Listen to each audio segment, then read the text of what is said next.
British driver Andy Green is attempting another land speed record in Utah.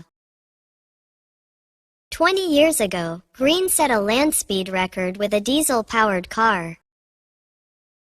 This time, he will drive a car powered by hydrogen.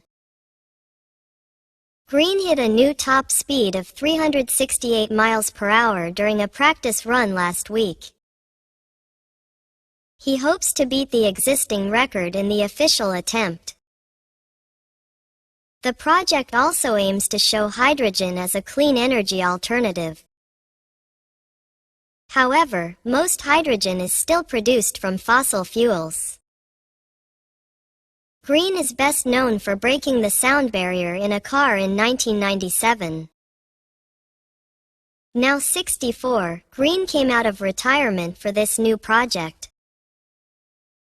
He will return to the Bonneville salt flats to see how fast the hydrogen-powered car can go.